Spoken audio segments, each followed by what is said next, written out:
I've got the cherry log out here now, and my cup of coffee, and my two views, side view, back view, and we're going to start drawing them on here. I've turned the log this way just because it feels right to my eye, that the way the grain is running, it's a little bit off center, but that seems to be right for this view of the eagle. And what I'm going to do here is give myself a little bit of room at the top for the head, but go ahead and put a cut line on there. And then here, I don't really want to trace the eagle at this point. I'm more concerned about just getting off the first big chunk of wood from this angle. So I'm going to put a mark here to give myself an idea of where I'm going to cut. I'm going to take out another chunk right here, because the chest will go almost all the way out to the front of the log if you look across it at 90 degrees. So we're going to make a cut line here and here. And that should do it for now. We'll go cut this one. I'm back in the carving yard, and I've got Mr. Eagle clamped into the jaw horse, and we're going to cut these two pieces out.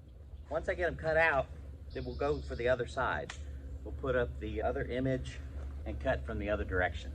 Now, sometimes this kind of makes your heart stop if you haven't done it very often. And you're like, okay, I'm cutting here, I see the line, but do I cut like this? Do I cut like this?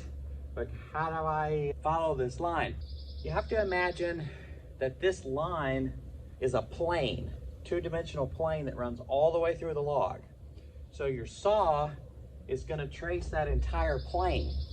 So if you can imagine that's a piece of paper, then the cut is going to go at that angle to try to stay at 90 degrees to an imaginary center plus point through the log. So if you can imagine, the front of your sculpture is a plane running this way, and then another plane is running this way at 90 degrees. Everything you do with the saw is going to be in relationship to those two planes. That's how I see it in my head. So I see this three-dimensional object as if my eyes can see through it, and I can calculate where I need to be. So if I were this to be able to cut straight through like this, I would follow that plane. But because it's so solid and it's more difficult to cut with the end, I'm going to start here, cut down and across.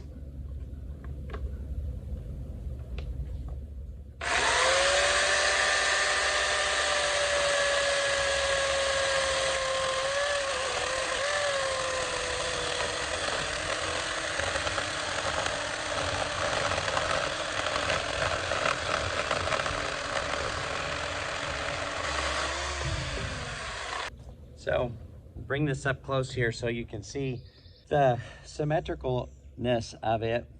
So because I cut straight across into that plane, when I turn it this way, see how symmetrical the grain is? You can see that I went across it correctly and took as much off the back of the log as I did off the front. That's important because the placement of his head is in here somewhere.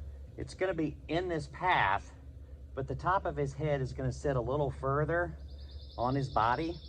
And if I cut that at the wrong angle, I might actually cut through where his head's supposed to be.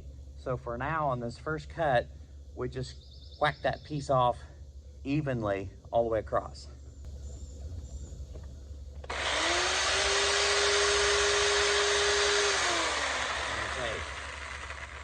I'm stopping because of this. My chain's too loose. On this saw, I'm having to do this a lot. And it's so loose, I had to, and I just tightened it, it didn't go up into the track, so I loosened it again. Let's see if I can get it to stay this time.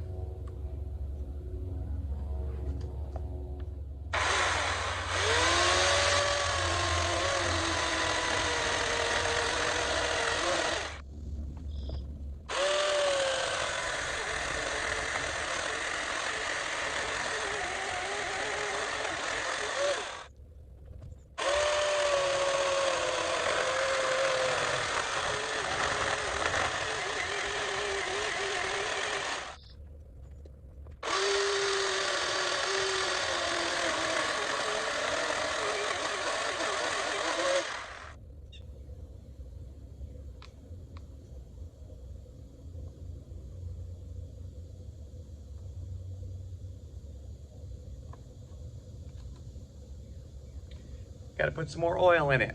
I had to stop to put some more oil in the chainsaw, and I'll have to check the documentation again because I thought on this new little electric deal I got here that it had an automatic cutoff for the oil. But when I checked the tension on the chain with my fingers, just lightly touching it just a few seconds ago, burnt my fingers. And that's what made me look. It's too hot. Shouldn't be that hot. I'll have to make sure that I get a good feel for how long it takes to use up this little reservoir of oil, because there's no way to see it. There's no look-through chamber, and it doesn't appear to be gonna tell me automatically. And then, I don't know if you noticed, but as I had to redo one of these cuts, it kept dragging into the eagle's body here, and then this way it was climbing up into the space, and I wanted to take more of the wood out. So I backed out and started over, but a lot of that was because I was out of oil. So we'll finish trimming up this block.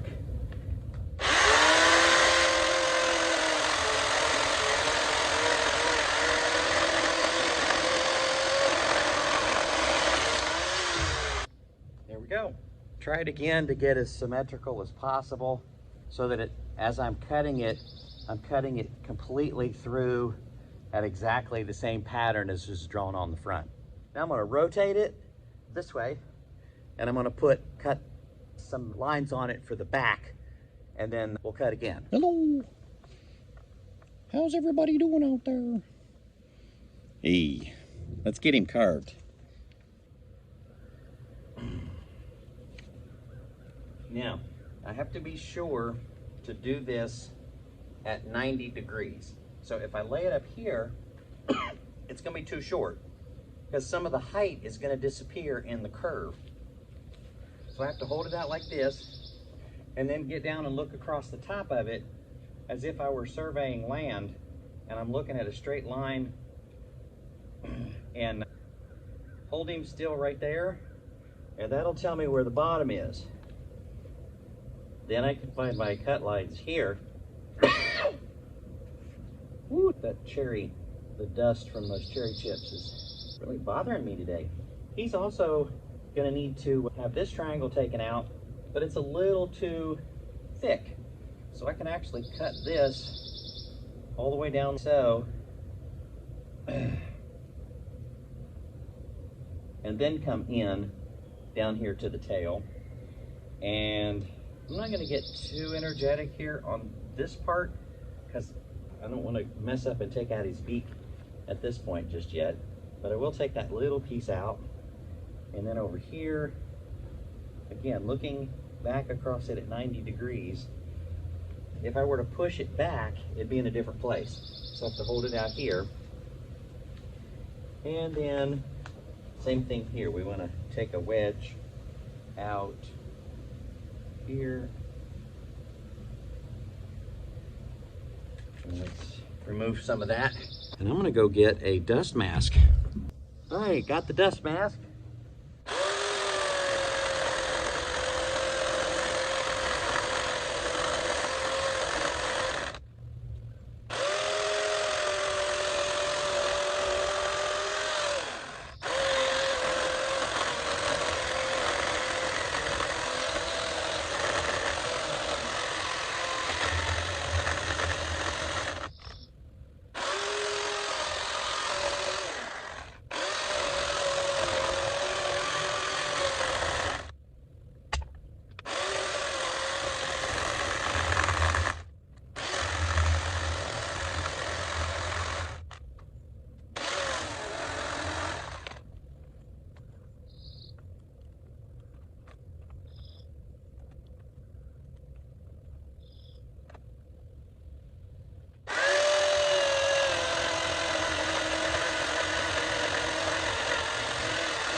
There is the initial blocking on the Eagle. This is actually the back, cut out to the left and the right as the body tapers down.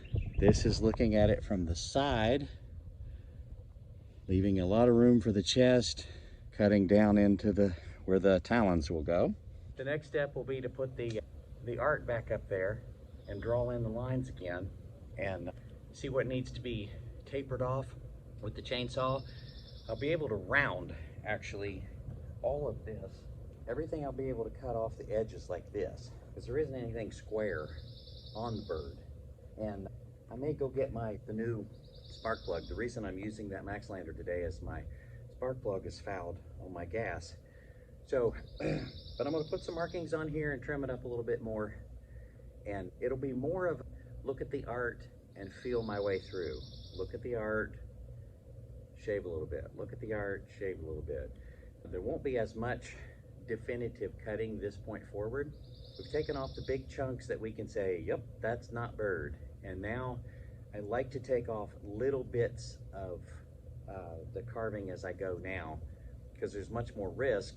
The saw jumps back and forth, and so it is not as exact a line. And so shaving and feeling my way forward from here forward.